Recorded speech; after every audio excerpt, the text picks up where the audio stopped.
오늘 우리 주신 하나님 말씀은 창세기 1장 27절에서 28절까지의 말씀입니다. 창세기 1장 27절에서 28절까지의 말씀입니다.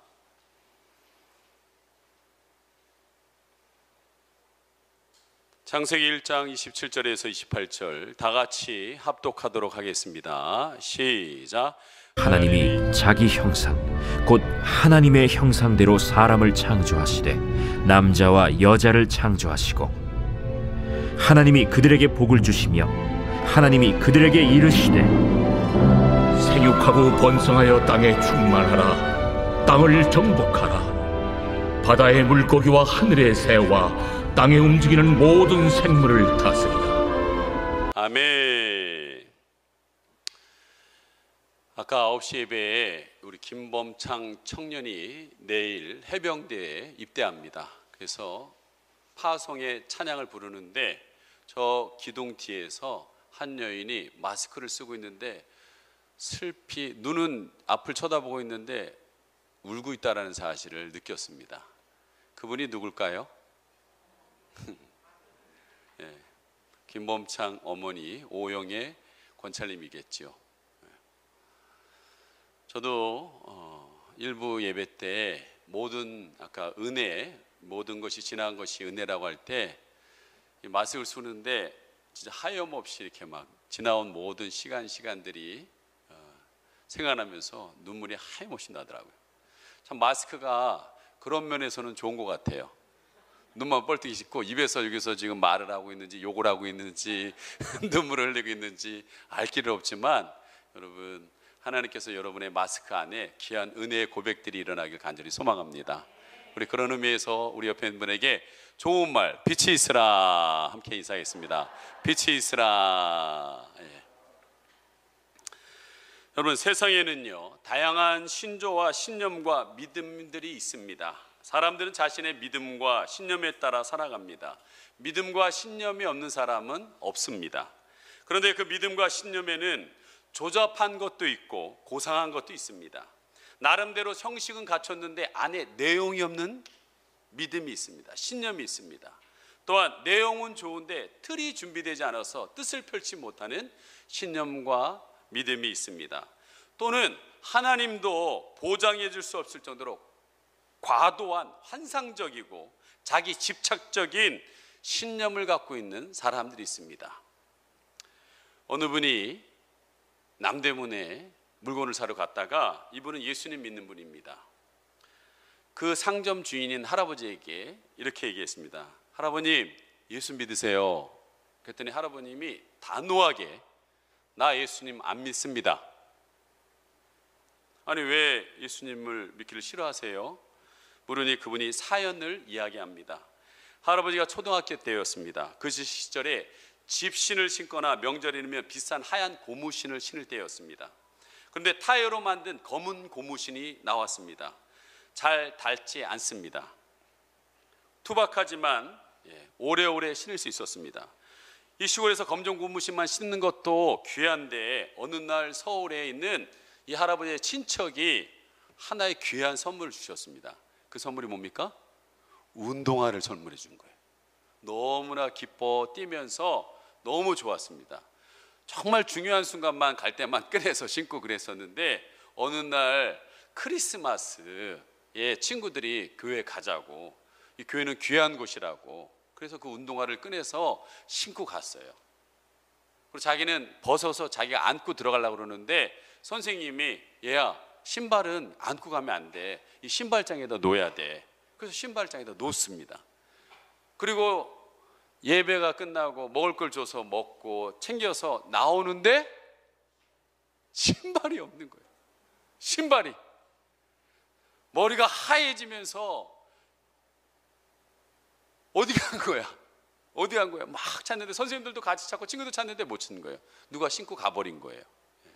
그리고 그 다음 날서부터 교회를 열심히 믿음을 갖고 나온 게 아니라 신발을 찾으려고 매일매일 교회를 가고 1주가 지나고 2주가 지나고 3주가 지나고 한 달이 지났는데도 못 찾았어요.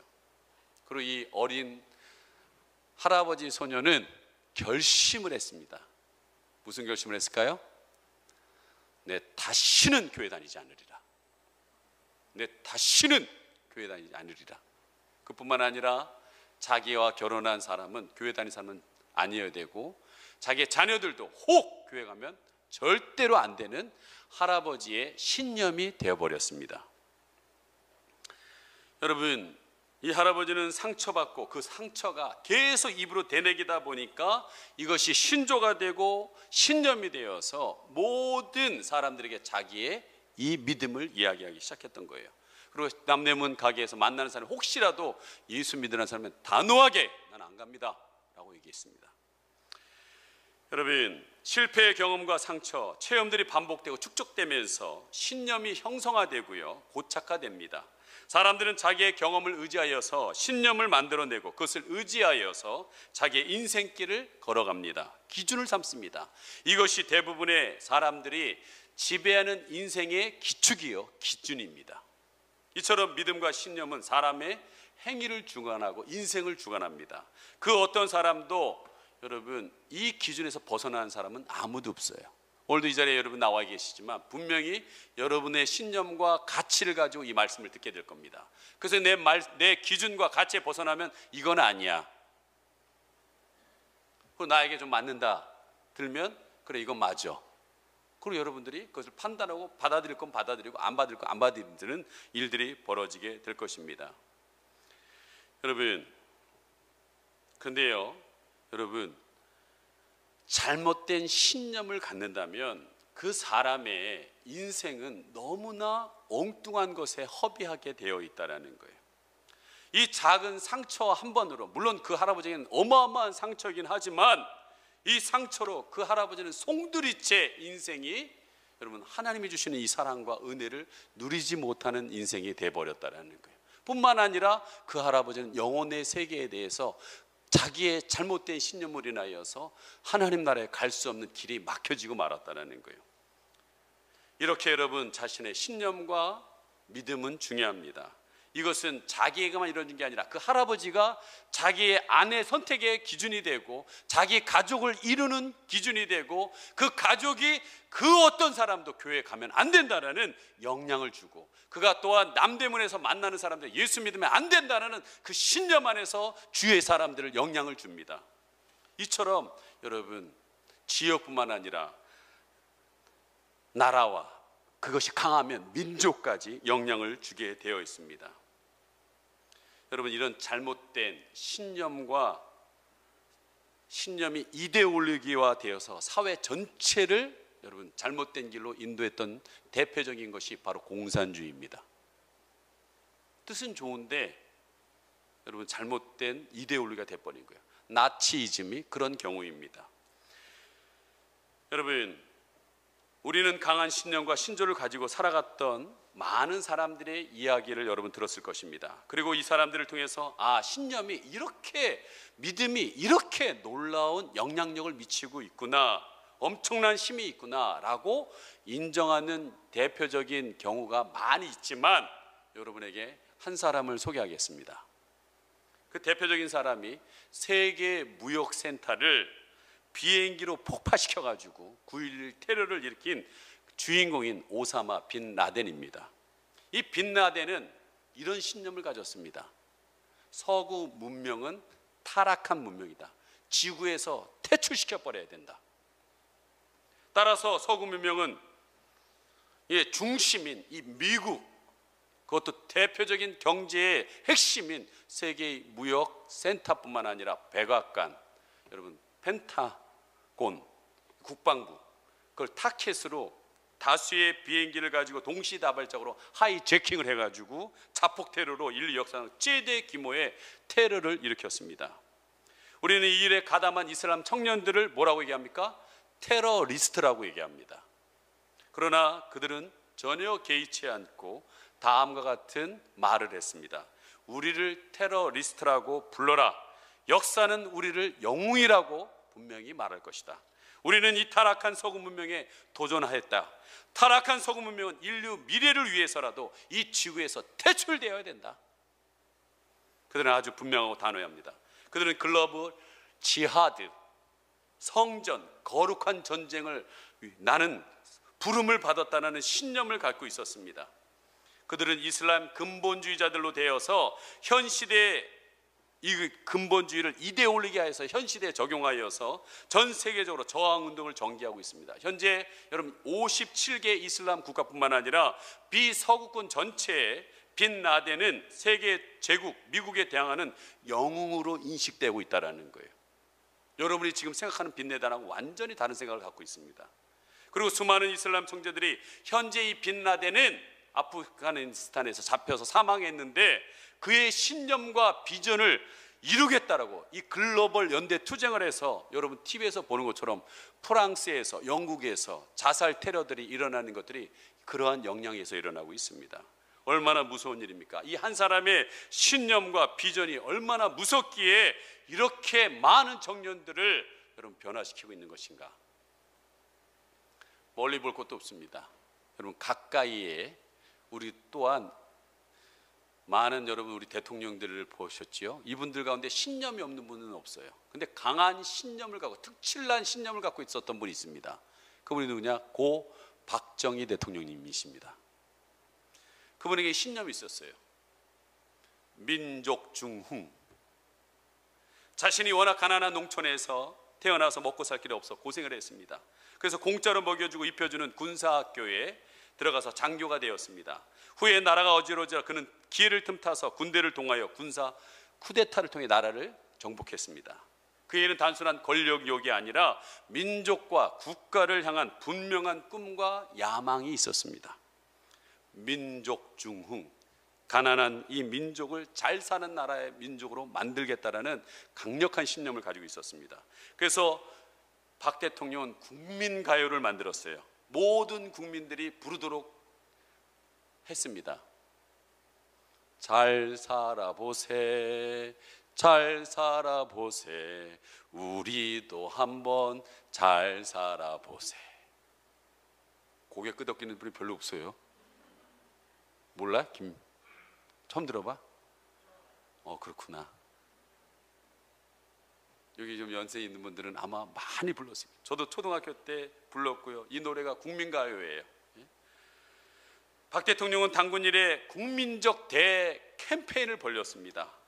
그분은 우리의 민족의 가난을 극복하고 민족 경제의 붕을 일으켜보자는 것이었어요. 그는 국민들에게 한 맺힌 노래를 가르칠 뿐만 아니라 자신의 신념과 비전을 복창하도록 했습니다. 우리는 민족 중흥의 역사적 사명을 띠고 이 땅에 태어났다. 이걸 진짜 우리 외쳤어요. 이것은 사실 여러분 박 대통령의 신념이요 자기의 고백이었다는 거예요. 그는 자신의 신념과 고백을 우리에게 세뇌시켰습니다. 우리는 그 의미도 잘 모르는 채 아침 조회 시간마다 정교생이 노래를 부르고 이 신조를 외쳤습니다. 마침내 여러분 한 사람의 이 비전이 온 국민을 노래하고 여러분 신조를 외침으로 인하여 분위기를 뒤집어 엎었어요. 그래서 여러분 우리나라는 아시아, 아프리카, 남미 등 전 세계 비서구권 국가들 가운데서 어디서도 사례를 들어볼 수 없는 놀라운 경제 부흥을 일으켰습니다. 한강의 기적을 만들어냈습니다.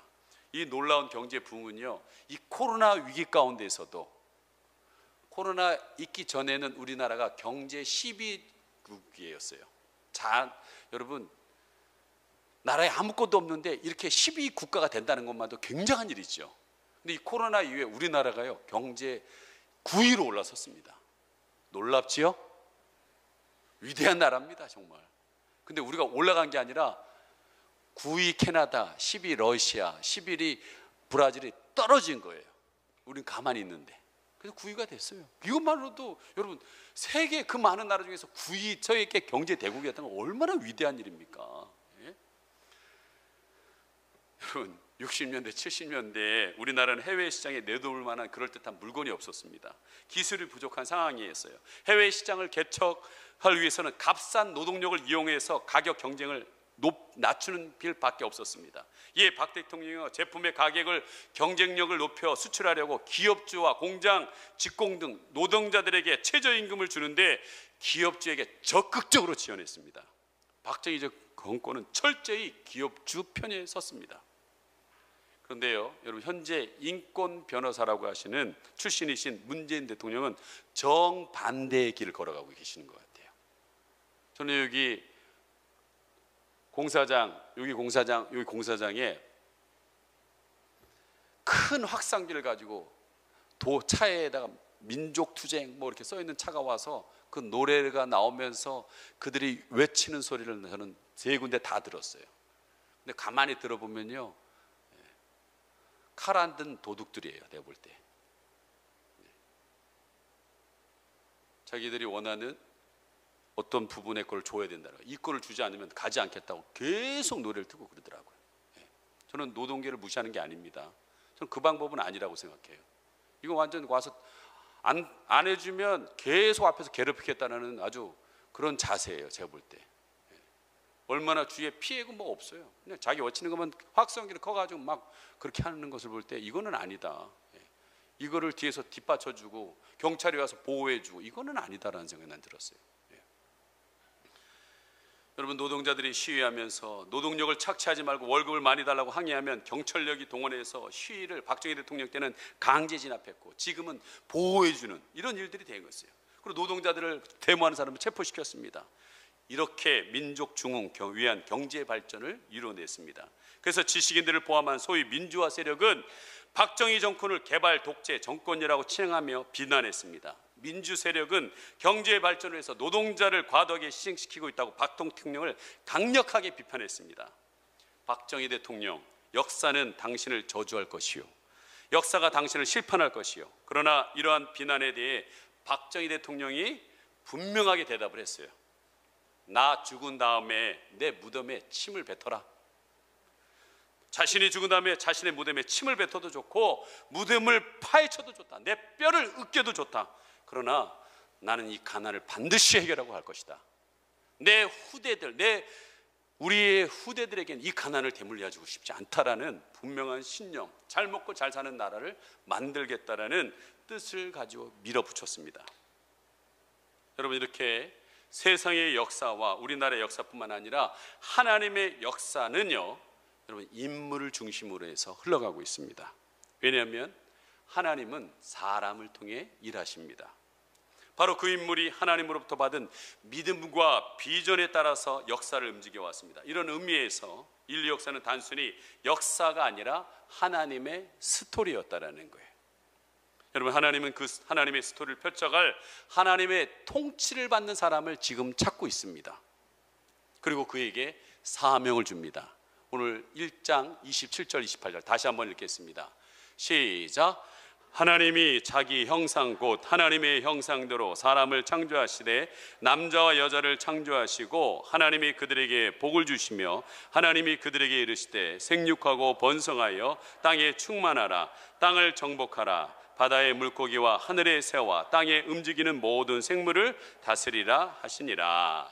하나님은 자신을 대신하여서 이 세상을 가꾸고 돌볼 수 있는 사람들을 찾고 계신다는 거예요. 그러나 조건이 있다는 거예요. 그건 뭐냐? 하나님의 통치를 받아야 된다는 거예요. 그래서 성경은 철저히 처음부터 끝까지 하나님의 사람들의 이야기가 펼쳐지고 있습니다. 특별히 히브리서에서는요, 구약의 인물들을 확 요약해서 히브리서 11장에 다 적어놓고 있는데, 이 11장에 하나님의 스토리와 하나님의 통치를 받는 사람들을 쭉 나열하고 있습니다. 근데 그분들에게는 분명한 비전이 있었다는 거예요. 여러분, 우리 교회 안에서 아마 많은 얘기를 들었을 거예요. 하나님 나라 비전, 제자와 비전. 참 교회 안에 웬 놈의 비전이 이렇게 많냐. 여러분, 그렇게 생각하겠지만 비전을 말하지만 사실은 야망을 추구하는 그리스도인들을 간혹 보게 됩니다. 저 또한 여러분, 제 야망에 사로잡히지 않기 위해서 기도합니다. 오늘 기도해 주신 우리 수원 동선교회 첫 개척할 때 오셔서 함께 섬겨주셨던 우리 정강호 장로님, 그때 인성은 검사님, 그분들이 너무나 많은 수고를 해주셨어요. 근데 우리 정강호 장로님이 오늘 기도하셨지만 이 교회가 수적인 것만 늘어나지 않았으면 좋겠습니다. 오늘 9시 기도한 임지웅 집사도 똑같은 기도를 했어요. 수만 늘어가는 교회, 정말 한 영혼을 변화시키는 그 일에는 소홀하면서 자꾸 사람 늘리는 데 집중하는 사역은 하나님이 원치 않다라는 두 분의 기도를 통해서 나온 것 같아요. 저는 충분히 받아들이고 저도 그렇게 생각하고 있습니다. 그런데 여러분, 야망하고 비전에는요 분명한 차이가 있습니다. 그게 뭐냐면 야망에는요 신앙이 없는 것, 고백이 없는 그것이 바로 야망이라는 거예요. 신앙이 고백이 없는 꿈과 비전은 야망에 불과하다는 거예요. 세속의 지도자들, 세상의 지도자와 여러분 크리스찬 영적 지도자에게는 차이가 있습니다. 크리스찬 영적 지도자에게는요 하나님에 대한 분명한 인식을 갖고 있습니다. 그리고 하나님께서 무엇을 원하시는 것에 대한 여러분 분명한 그것을 알고 믿음으로 고백하면서 걸어가고 있다는 거예요. 우리는 지나간 하나님의 역사를 살펴보면서 이 위대한 신앙을 고백을 가진 사람들을 많이 만나게 됩니다. 그리고 우리는 바로 이 신앙 고백이 역사를 움직였다는 사실을 깨닫게 됩니다. 지금 현재 상황과 한계의 상황을 직면한 하나님의 사람들이 여러분 하나님의 이 대한 고백을 통해서 이 한계를 뛰어넘고 갈 수가 있다는 거예요. 따라서 저는 여러분 오늘 신앙 고백을 통해서 하나님의 역사를 어떻게 일어나는지를 성경과 역사를 통해서 여러분과 함께 나누고자 합니다. 그러면 하나님의 스토리와 하나님의 통치를 받는 사람은 어떤 신앙적인 고백을 통해서 역사를 변화시켰을까? 딱 두 사람을 얘기하겠습니다. 구약과 신약에 제가 보기에 이 사람을 얘기하겠다 싶어서 여러분에게 말씀드립니다. 많은 사람이 있지만 구약의 대표적인 인물은 다윗입니다.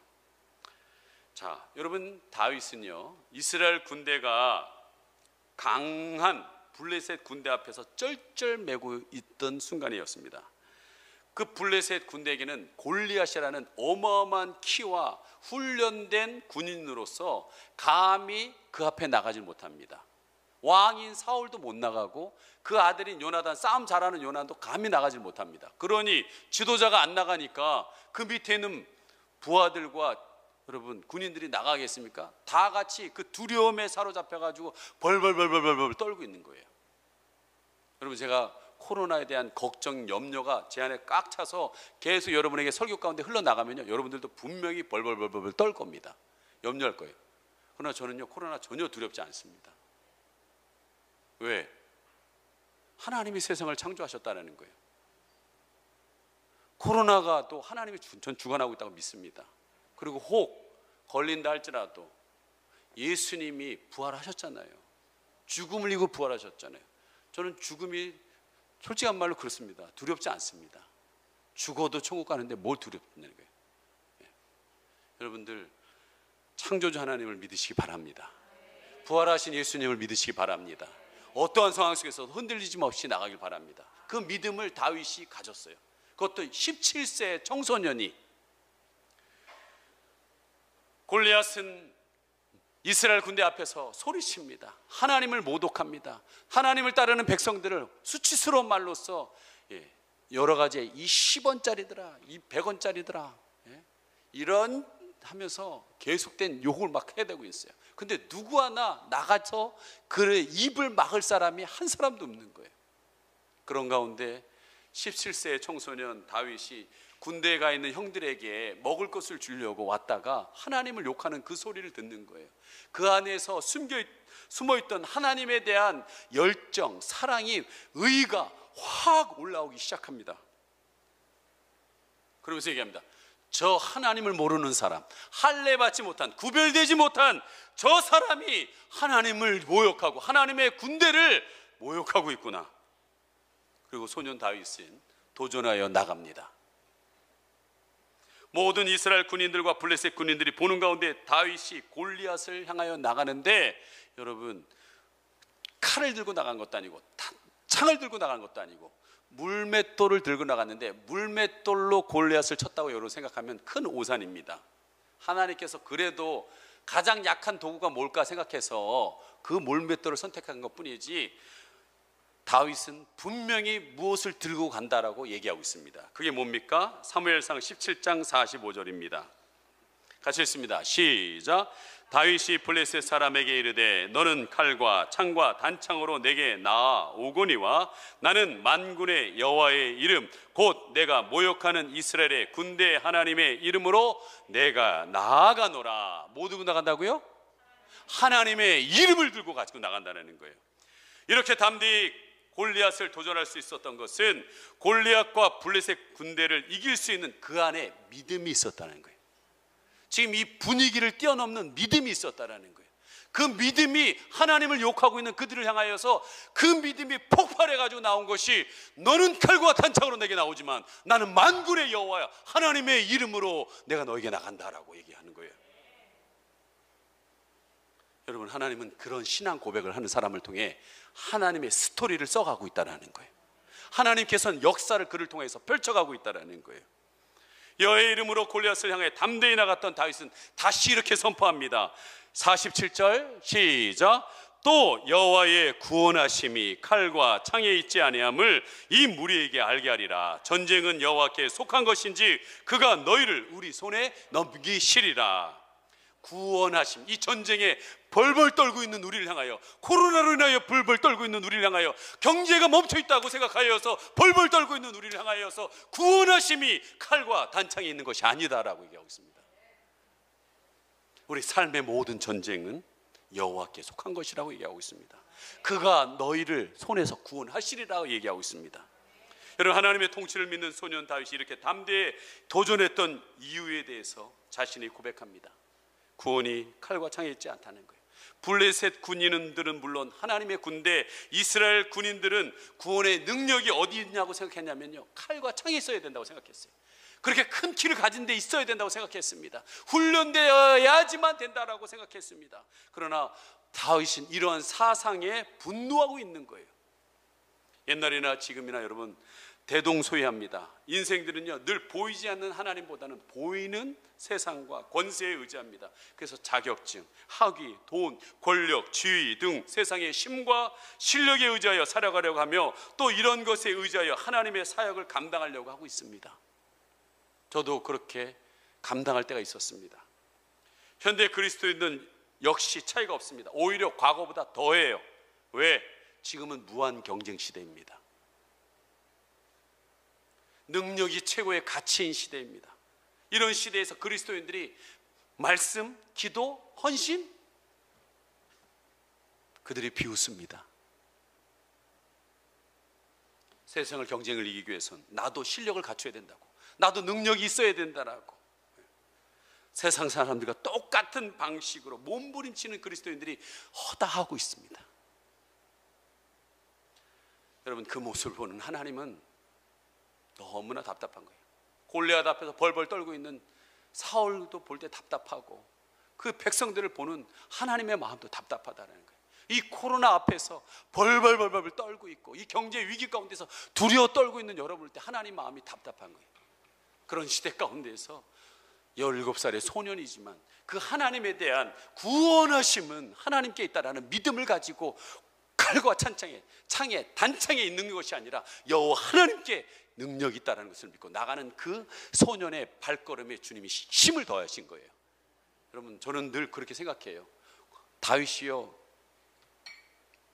물맷돌 갖고 이렇게 던지다가요 아이고 넘어져가지고요, 여러분 이게 돌이요 위로 올라가도요, 여러분 하나님은요 올라갔다가요 골리앗이 어라 저 바보 저거 저 자빠지고 앉아있네 어디 간 거야? 그래도 하나님이 그게 떨어져서 정확하게 이마에 꽂힘 있게 해줍니다. 저는 그 믿음이 있어요. 진짜예요. 혹시 던지다가 이렇게 던졌는데 빗나가도요 컵으로 해가지고 하나님은 맞힐 수 있는 분입니다. 왜? 자기 이름을 갖고 나갔잖아요. 지 이름 갖고 나간 게 아니라 하나님의 이름을 갖고 나간 거잖아요. 여러분, 여기에 믿음이 달린 거예요. 자꾸 왜 내가 해야 된다고 내 이름을 갖고 내 명예와 내 실력을 갖고 한다고 그러니까 여러분이 나보다 더 강한 사람을 만나고 나보다 실력 있는 사람을 만나면 그냥 쭉 꼬리 내려가지고 쭈그리고 앉아있는 그게 여러분 모습 아니겠어요? 여러분, 하나님의 이름을 갖고 나가라고요. 내 뒤에 하나님 있다고 생각하십시오. 네?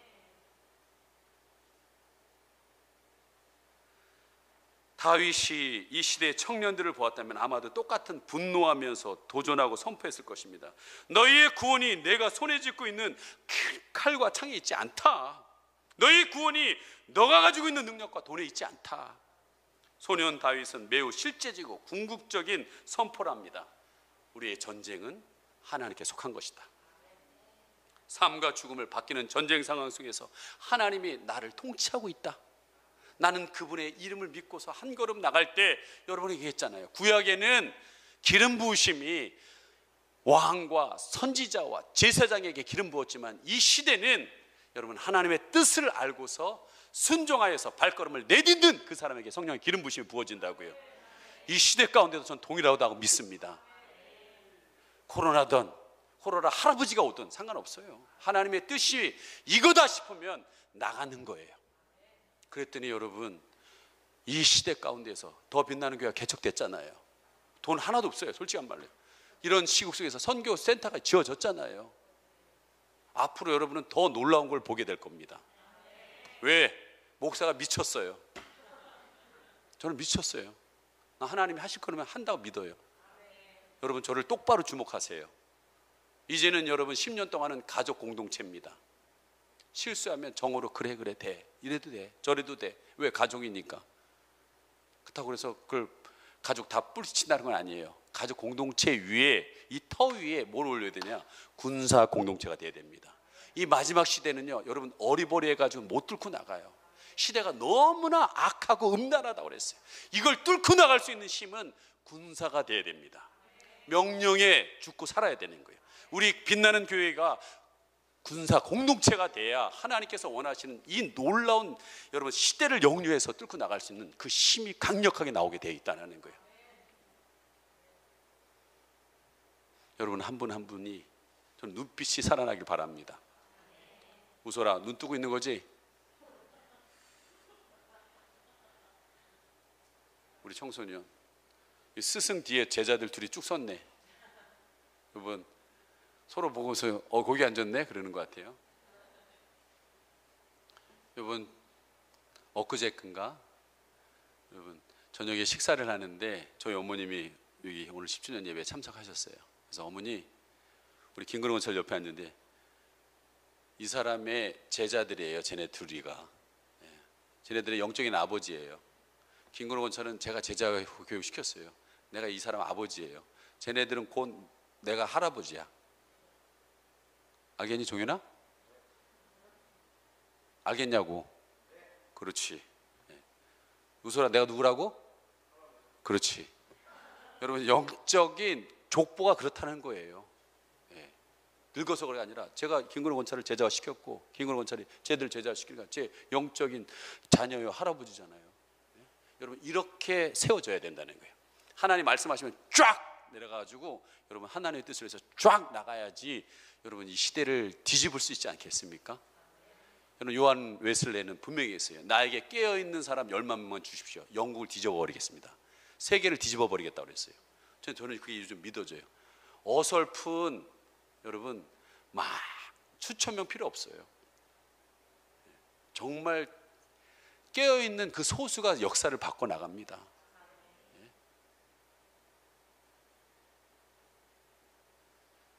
여러분 알렉산더 대왕이 페르시아와 전쟁을 했습니다. 근데 페르시아의 왕은 어마어마한 숫자를 갖고 나왔어요. 근데 알렉산더 대왕이 앞에 마주쳤어요. 페르시아 왕이 자루에 가득 찬 나달들을 보냈습니다. 이 뜻은 뭐냐? 우리 숫자가 이만큼 많으니까 너희들 꼬리 내리고 항복해. 그랬더니 알렉산더 대왕이 뭘 보낸 줄 아십니까? 겨자씨를 보냈어요. 우리는 그런 나달 필요 없어. 생명력 있는 겨자씨가 있어. 그리고 페르시아 왕 앞에서 보였어요. 병사들을 부르고 일렬로 서서 절벽을 향하여 뛰어내려라고 그랬습니다. 그러자 그냥 절벽으로 망설임 없이 떨어지는 그 병사들이 뚝뚝뚝뚝 떨어지는데 그걸 바라보고 있던 페르시아 왕이 질려버린 거예요. 그 명령 하나에 백성이 그만할 때까지 떨어지는 거예요. 그냥 막. 여러분 질려가지고 어떻게 싸우겠어요? 목숨을 내놓지 않는 것들이 군사들이 준비되어 있으면 여러분 못 감당합니다. 여러분, 저는 이번 10주년을 준비하면서 수없는 마귀가 공격을 해요. 가족마다 이렇게 생각지도 못하는 일들이, 본질적인 공격, 막 공격합니다. 네가 날 건드려? 내가 1시간 기도한다. 보통은 1시간 하니까요. 또 건드려? 2시간 한다. 또 건드려? 3시간 한다. 너 건들면 건들수록 난 기도를 더 할 거야. 여러분, 물러서면 안 됩니다. 뒤로 물러서는 자를 내가 기뻐하지 않는다 그래서 쟁기를 들고 뒤로 물러서 뒤 쳐다보고 뭐야 할 거야 말 거야 뭐 이런 거 안 돼요. 이제는 여러분 벌써 주사기는 던져진 거예요. 이 시대 가운데 여러분은 말씀을 붙들고 나가야 됩니다. 하나님께서 그런 자를 지금 이 코로나 시대 가운데서 찾고 있어요. 깨어있는 자를 찾고 있어요. 소년 다윗과 같이 하나님의 의부를 가지고 일어나는 사람을 찾고 있습니다. 전쟁은 하나님께 있다는 것을 확실히 믿고 나가는 그 사람을 찾고 있다는 거예요. 여러분, 전쟁의 승패는 우리에게 달려있지 않아요. 우리는 믿음으로 발을 내디면 요단강 갈라지는 거예요. 믿음으로 발을 내디면 여리고성 무너지는 겁니다. 믿음으로 발을 내디면 가나안의 남북을 격파시킬 수 있어요. 믿음으로 발을 내디디면 여러분 북부 화성시 정복해 나갈 수 있습니다. 참 목사님 꿈 야무지다. 보세요. 나중에 되는지 안 되는지. 올라오면서 여러분 올라오면서 보셨지요? 벽면에 자세히 보십시오. 여러분 다 이해를 하지 못하겠지만 앞으로 10년에 제가 통치를 그 기도 엄청나게 해가지고 한 거예요. 그렇게 될 겁니다. 그렇게 될 거예요. 수가 중요한 게 아니라 여러분 하실 일은 하나님이 하시고 저는 믿음으로 나가는 거예요. 어떤 분들은 교회는 외적으로 커지면 안 된다고 생각하는 분들이 있어요. 누가 그래요? 누가? 왜 예수님이 오늘 하나님이 얘기했잖아요. 생육하고 번성하고 충만하고 정복하라고 그랬잖아요. 왜 하나님 백성이 늘어나는 게 왜 잘못된 건데요? 개인적인 야망에 의해서 사용되니까 문제는 거지 하나님의 뜻은 그게 아닙니다. 여러분 자꾸 늘어나야 됩니다. 자꾸 번성해야 됩니다. 자꾸 커지기로 해요. 자기 사업은 크게 하기를 원하면서 교회는 늘 작게. 그건 잘못된 생각이잖아요. 잘못된 생각이에요. 난 분명히 그 사람 잘못된 생각이라고 생각해요. 하나님은 하나님의 일을 하기를 원하십니다. 그 사람을 다윗 같은 사람을 찾고 있습니다. 마지막으로 하나님의 스토리와 하나님의 통치를 받는 사람, 이 위대한 신앙 고백하는 신약의 대표적 있는 사람이 여러분 누굴까요? 유명한 신약에 누가 오셨어요? 저는 예수님 얘기를 하려고 하는 게 아닙니다.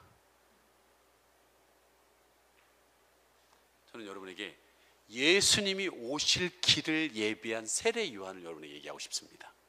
많은 분들은요 사도 요한하고 세례 요한을 헷갈려야 합니다.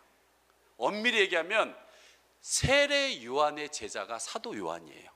그러다가 세례 요한이 보라 하나님의 어린 양이다. 그때 따라간 게 사도 요한이에요. 자기 제자를 준 거예요. 엄밀히 얘기하면. 근데 여러분 가만히 생각해 보세요. 사도 요한이 뭘 했어요? 예수님 십자가 돌아가실 때 밑에 계셨어요.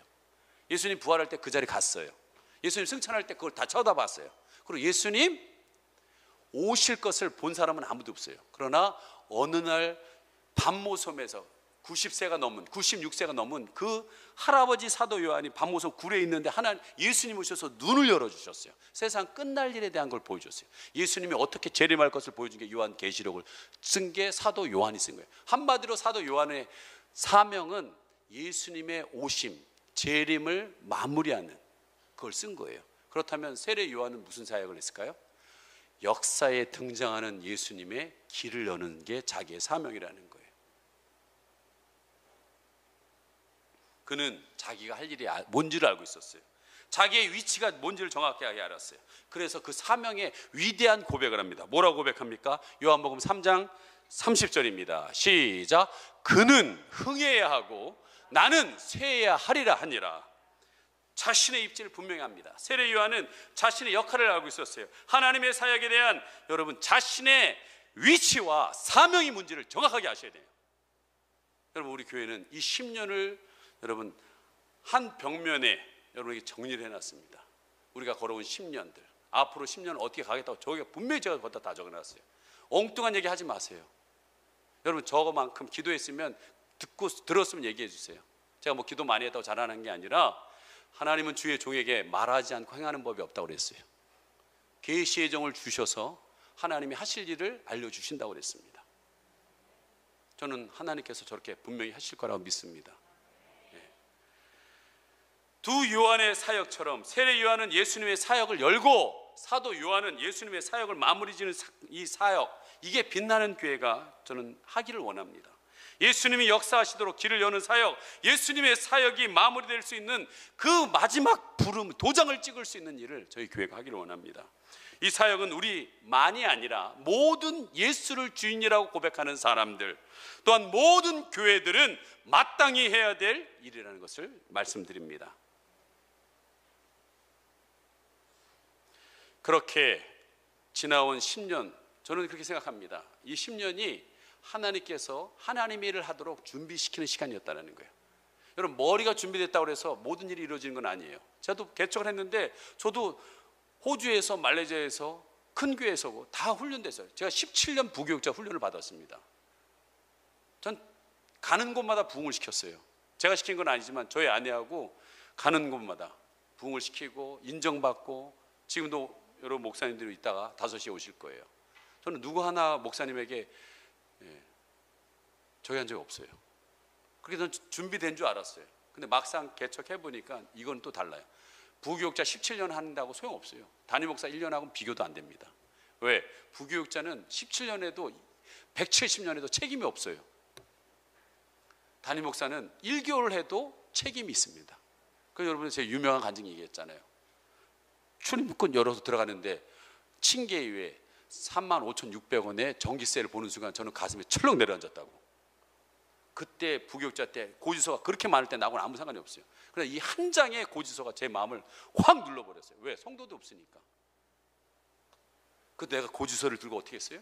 강대상 여기 의자에 꿇고 하나님 도와주세요, 도와주세요.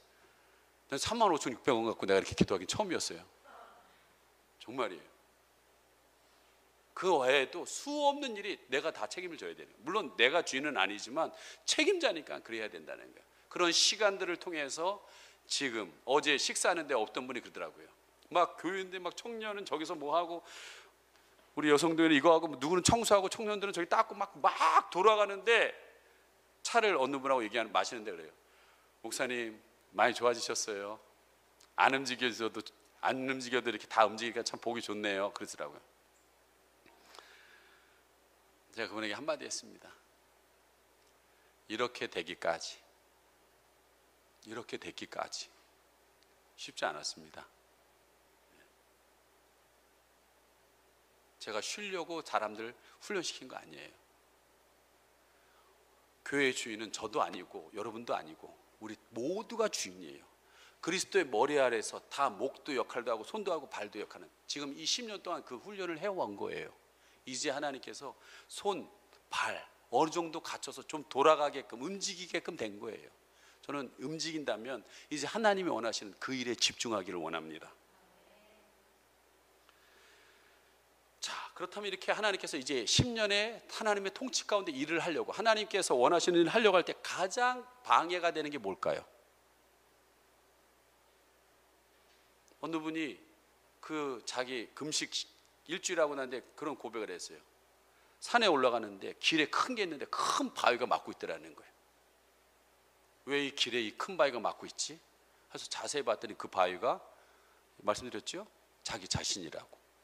여러분, 이 하나님의 놀라운 역사를 가장 강하게 막고 있는 것이 뭘까요? 따라해 보세요. 자신. 하나님보다 더 큰 신이 바로 자신입니다. 여러분은 그 자신이 하나님의 일을 방해하게 될 겁니다. 저는요, 제자 사역 10년을 해왔습니다. 많은 사람들을 봐왔어요. 세상에서 가장 바뀌지 않는 것이 바로 내 안의 본성이더라고요. 변한 줄 알았어요. 근데요, 똑같은 상황, 똑같은 현실이라면 시군창의 물처럼요 또 확 올라와서 성질을 내고 나 이거 안 한다고 확 걷어차고 가버린 사람이 한둘이 아니었어요. 네. 여러분, 이 본성은 여러분의 수많은 시간을 통해서 어떤 순간에 결정하고 습관하면서 그것이 내 살이 되고 뼈가 돼가지고 이제는 아주 내 몸이 돼버린 거예요. 이 본성이. 그러니 여러분 이게 쉽게 도려내지냐고요. 제가 40일 금식해도 이게 여러분 도려내지질 않아요. 너무나 오래 고착화돼가지고. 그래서 예수님이 뭐라 했어요? 나를 따라오려거든. 마태복음 16장 24절 시작. 예수께서 제자들에게 이르시되 누구든지 나를 따라오려거든 자기를 부인하고 자기 십자가를 지고 나를 따를 것이니라. 여러분 예수님을 따라가려면 이렇게 돼야 된다는 거예요. 이 말씀을 하기 전에 예수님은 제자들에게 사람들이 나를 누구냐 하느냐 물으실 때 속 시원한 대답을 못하고 있을 때 베드로가 놀라운 고백을 합니다. 자, 마태복음 16장 16절에서 19절입니다. 시작. 시몬 베드로가 대답하여 이르되 주는 그리스도시요 살아계신 하나님의 아들이시니이다. 예수께서 대답하여 이르시되 바요나 시몬아 내가 복이 있도다. 이를 내게 알게 한 이는 혈육이 아니요 하늘에 계신 내 아버지시니라. 또 내가 내게 이르노니 너는 베드로라. 내가 이 반석 위에 내 교회를 세우리니 음부의 권세가 이기지 못하리라. 내가 천국 열쇠를 내게 주리니 내가 땅에서 무엇이든지 매면 하늘에서도 매일 것이요 내가 땅에서도 무엇이든지 풀면 하늘에서도 풀리리라. 여러분 어떻게 한 사람에게 이 놀라운 권세를 주는 거예요. 네가 풀면 하늘에서도 풀릴 거고 네가 매기면 하늘에서 막힐 거라는 거예요. 네 고백 위에 내 교회를 세우겠다라는 거예요. 어마어마한 칭찬입니다. 이 칭찬을 받은 이 베드로는요 우하고 올라갔어요. 마음이 확 올라갔습니다. 그리고 이제 이 베드로도 이런 고백도 하고 제자들도 3년 6개월을 훈련했으니까 이제 내가 이 땅에 온 진짜 목적을 이 제자들에게 얘기해 줘야겠다. 내가 왜 이 땅에 왔는지. 그래서 예수님이 이렇게 자기가 이 땅에 온 목적을 얘기했어요. 21절 23절 시작. 이때로부터 예수 그리스도께서 자기가 예루살렘에 올라가 장로들과 대제사장들과 서기관들에게 많은 고난을 받고 죽음을 당하고 제3일에 살아나야 할 것을 제자들에게 비로소 나타내시니 베드로가 예수를 붙들고 항변하여 이르되 주여 그려 마옵소서. 이 일인 결코 주께 미치지 아니하리이다. 주께서 돌이키시며 베드로에게 이르시되 사단아 내 뒤로 물러가라. 너는 나를 넘어지게 하는 자로다. 내가 하나님의 일을 생각하지 아니하고 도리어 사람의 일을 생각하는도다 하시고. 너는 하나님의 일을 생각하지 않는구나. 네 개인의 본성에 따라서 얘기하는구나. 예수님이 그렇게 칭찬해 주니까 우쭐했습니다. 그리고 예수님이 살아 계셔야 이분 주위에서 그 권세를 누릴 텐데 그분이 죽는다고 그러니까 안 돼요. 죽으면 안 됩니다. 살아 계셔야 돼요. 그럴 수 없어요 라고 얘기하고 있다라는 거예요. 여러분 어디서 이렇게 됐습니까? 베드로가 예수님을 등입어 가지고 여러분 성공하고자 하는 그 본성이 확 드러난 거예요. 그게 바로 저고요. 그게 바로 여러분들입니다. 그런데 세례 요한은 여러분 자신의 이 본성을 뛰어넘어서 사람의 일이 아니라 하나님의 일이라고 생각하면서 자기가 가야 할 길을 세례 요한은 걸어갑니다. 자신의 사명과 역할을 분명히 합니다. 하나님의 사람으로서 그 길을 걸어갑니다. 그는 삶의 목적과 미션이 무엇인지를 정확하게 알고 있었습니다. 그리고 주님이 오시는 길을 예비하는 이 역할에 충실합니다. 그가 광야에서 하나님 나라에 임할 것을 선포할 때 너무나 많은 사람들이 세례 요한에게 요단강으로 나왔어요. 그리고 세례를 베풀었고 많은 사람들이 줄지어 있었고 자기를 따르겠다고 제자가 되겠다고 많은 사람들이 막 몰려오고 있었어요. 여러분 사람은요 자꾸 사람이 몰려들면요 우쭐해집니다. 저도 자꾸 여러분이 자꾸 몰려오니까 마음이 좀 우쭐해져요. 그리고요 돈은 없는데요 말 선포하면요 다 되니까 야 이게 막 되는구나 이거. 그래서 막 마음이요 붕 떠요. 붕 뜹니다. 이게 사람의 본성이 자꾸 확 일어나는 것 같아요. 근데 세례 요한도 사람이 밀려오고 영향력 있는 사람들이 자꾸 가까이 오니까 그의 마음속에서도 이제는 적지 않은 제자들이 나에게 따르는구나. 내 성을 얼마든지 쌓아야겠다. 내 아우라를 만들어야겠다. 독자적인 조직을 구축해서 내 뜻을 펼쳐봐야겠다. 이런 말을 한 적이 없습니다. 그는 그 이상의 어떤 꿈도 꾸지 않았다는 거예요. 시도도 하지 않습니다. 세례 요한은 제자들에게 나는 너희가 기다리고 있는 사람이 아니다. 나보다 더 큰 이가 오신다 라고 분명히 말하고요. 그러면서 자신의 제자인 원래 사도 요한을 보라 하나님의 어린 양이다 따라가. 그 사람 저분이 맞아, 따라가라고까지 해줍니다. 여러분, 바야흐로 예수님의 역사, 예수님이 역사의 등장의 문을 열고 협력하는 것을 보게 됩니다. 그는 세례 요한은 무대에서 사라져갑니다. 헤롯의 목배임을 당하고 세상을 떠났으나 그는 사실 어떻게 보면 스스로 사라졌다는 거예요. 여러분, 메가더 장군의 영어 명언이 있습니다. 제가 영어로 하면 여러분이 못 알아들으실까 봐 한국말로 해드리겠습니다. 노병은 죽지 않는다. 다만 사라질 뿐이다 라고 그랬어요. 여러분, 세례 요한은 살 만큼 살고 사라진 사람이 아닙니다. 젊은 나이라는 거예요. 자신의 사명을 해서 역사에서 사라지는 것들을 보게 됩니다. 뭐라고 하고 사라집니까? 그는 흥해하고 나는 쇠하여야 하리라. 여러분, 세례 요한은 소위 킹메이커입니다. 왕의 길을 예비하는 사람이라는 거예요. 그리고 처음부터 끝까지 그 인물에 충실했습니다. 그는 1인자 왕의 자리를 한 번도 탐낸 적이 없습니다. 그는 1인자가 되려는 노력이나 추구한 적도 없습니다. 그래서 그는 이스라엘 백성들이 강가에 나와 그 앞에 줄을 서고 그를 두려워하고 그의 영적인 권위를 축혀 세울 때 전혀 요동하지 않았다는 거예요. 1인자 흉내 내지도 않았습니다. 그는 처음부터 끝까지 2인자로서 예수님의 길을 열었습니다. 이런 세례 요한을 향하여서 예수님이 의미심장한 이야기를 했습니다. 요한복음 5장 35절입니다. 시작. 요한은 켜서 비치는 등불이라 너희가 한때 그 빛에 즐거이 있기를 원하였거니와. 세례 요한은 어두운 역사를 밝히는 등불이라, 그 등불이 그냥 등불이 아니라 켜서 비치는, 강력하게 비치는 등불이라라고 얘기했습니다. 그는요 자신을 태워 빛을 빛내기 시작했습니다. 세례 요한은 하나님의 영광을 위해서 자신을 다 태우고 소신시켜버린 것입니다. 저는 이 빛나는 교회가 이렇게 사명 감당하기를 원합니다. 하나님의 영광을 위해서, 하나님의 나라의 확장을 위해서 하나님의 백성들의 생육하고 번성하고 충만해질 때까지 우리를 태우고 소진하기를 간절히 원합니다. 이후에 예수님은 이런 세례 요한에게 이렇게 말씀하셨어요. 같이 읽습니다. 마태복음 11장 11절. 내가 진실로 너에게 말하노니 여자가 낳은 자 중에 세례 요한보다 큰 이가 일어남이 없도다. 그러나 천국에서는 극히 작은 자라도 그보다 크니라. 예수님이 한 개인의 삶을 놓고 직접 평가하고요, 그 의미를 부여한 사람은 유일하게 세례 요한 한 사람밖에 없습니다. 저는 저의 임기를 2040년으로 여러분 그 밑에 통치에 보면 나와 있습니다. 엄밀히 따지면 69예요. 제 나이가. 아니 40년이, 예, 그렇죠. 41년이 돼야 여러분 저기가 되는 거예요. 70이. 은퇴가 70이거든요. 근데 제가 깨끗하게 69세에 물러가 갈게요. 예, 깨끗하게. 예. 그 대신 40년까지 이 비전, 저에게 주신 이 기쁜 비전을 여러분 같이 공유했으면 좋겠습니다. 그리고 함께 나가다가 여러분 예수님이 요한을 평가했던 그 평가가 저뿐만 아니라 우리 빛나는 교회 동일한 평가가 되기를 원합니다. 내가 진실로 너에게 말하노니 이 세상의 여러 교회 중에 빛나는 교회보다 하나님이 기뻐하시는 일에 큰 교회에 일어남이 없도다.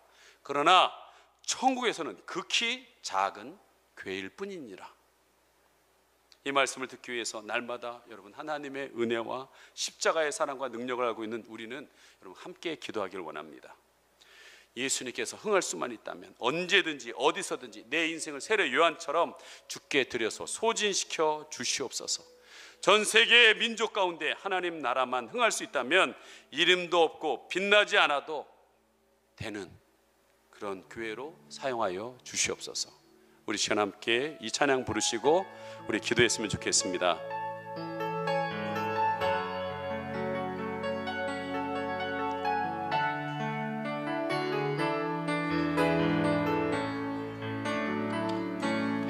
주의 나라가 임할 때 하나님 제하실 때 예배가 회복되며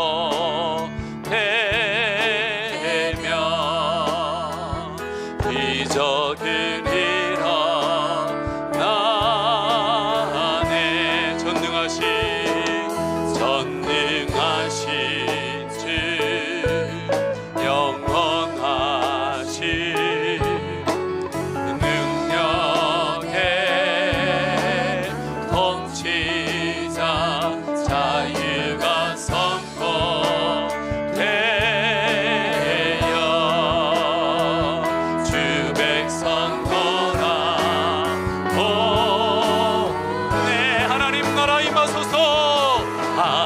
하나님 나라 임하소서.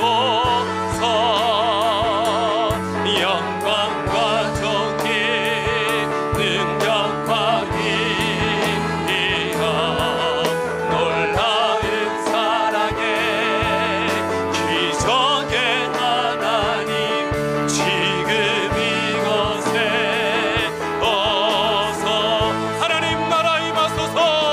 하나님 나라 임하소서. 영광과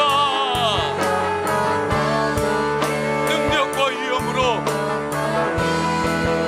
이어 놀라운 사랑에 기적의 하나님 지금 이곳에 오소서. 어느 누구 신념 없고 믿음 없는 사람 없습니다. 분명히 여러분은 없다 하지만 그 믿음과 신념에 따라 살아가고 있습니다. 그 신념과 믿음이 잘못된 분들은 살아가면서 사는 것이 뭐 이렇지? 내가 열심히 하는데 왜 내 마음은 허무한 것인가? 내가 무엇을 위해서 살아가는 것인가? 그 고민이 끊임없이 떠나지 않는 것을 보게 됩니다. 그러나 하나님에 대한 믿음을 갖고 있는 사람들은 다윗과 같이 만군의 여호와의 이름으로 그 어떠한 골리앗의 상황 속에서도 감당할 수 없는 사람과 현실 속에서도 그것을 뚫고 나가게 되어 있습니다. 우리는 세례 요한 같은 삶을 살기를 원합니다. 우리는 주인이 아닙니다. 내가 주인이 아닙니다. 바로 주인은 예수님이십니다. 그 예수님에게 길을 열어드리고 그분이 하시고자 하는 일을 도와 세상 끝날까지 우리에게 주신 사명을 감당해야 될 줄 압니다. 하나님, 부족하지만 저희를 구원시켜 주시옵소서.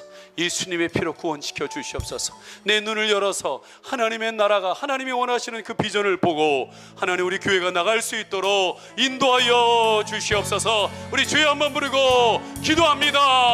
주여! 하나님 아버지, 오늘도 하나님 아버지 한 사람 한 사람 가운데 임하여 주시옵소서. 하나님 아버지, 하나님 이는 사람의 힘으로 사람의 능력으로 하나님 할 수 없음을 하나님 아버지 하나님 고백합니다. 하나님께서 도와주시어서 정말 한 사람 한 사람마다 하나님 예수 그리스도를 만나게 하여 주시고 예수가 하나님 아버지 주인 되어 주셔서 예수님과 함께 예수님이 주시는 그 믿음과 신념으로 하나님 우리의 인생을 헤쳐나가게 하여 주시옵소서. 아무리 어려운 시대 가운데서도 하나님의 사람은 굴하지 않습니다. 하나님의 사람은 분명히 가야 될 것을 바라보고 나갑니다. 17세 소년인 다윗에게도 하나님에 대한 믿음이 폭발하여 하나님 아버지 한 개의 골리앗을 깨부수며 하나님 아버지 하나님의 거대한 블레셋 군대를 깨부수며 하나님 아버지 나갔던 것처럼 이 시대에 하나님 다윗과 같은 믿음의 사람들이 일어나게 하여 주시옵소서. 또한 우리의 사역은 내가 주인된 사역이 아니라 예수 그리스도의 길을 여는 세례 요한과 같이 예수 그리스도의 사역을 마무리하는 사도 요한과 같이 하나님 그런 하나님의 나라를 이루어나가는 사람들 되게 하여 주시옵소서. 하나님 나라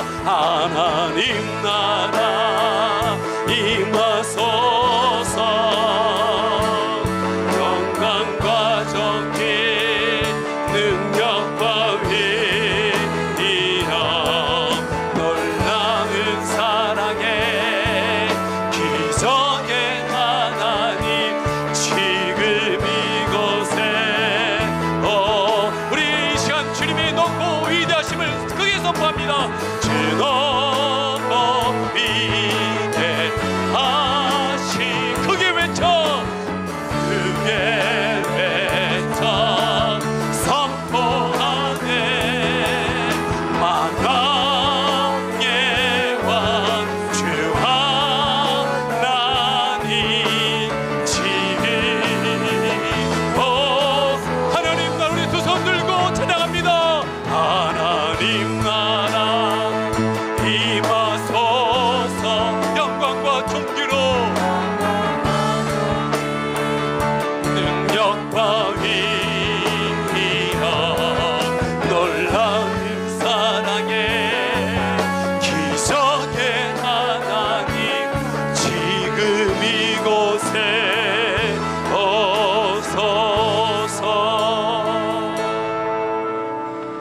지금은 우리 주 예수 그리스도의 은혜와 하나님의 그 크신 사랑과 내주하시는 성령의 교통하심이 우리 김범창 청년 1년 반밖에 교회를 다닌 적 없지만 그의 믿음이 아버지를 구원하고 어머니를 구원하고 또한 친척을 구원하고 친척의 주위 분들을 놀라운 역사를 이루어낸 것처럼 이제 해병대에 가서 수많은 영혼을 제자 삼아 하나님의 나라를 확장하는데 성령께서 동행하시고 인도하시기를 소망합니다. 오늘도 하나님 아버지, 이 10주년 설립 감사 예배를 드리는 모든 성도님들 머리 위에 지금으로부터 영원히 함께 있을지어다. 아멘.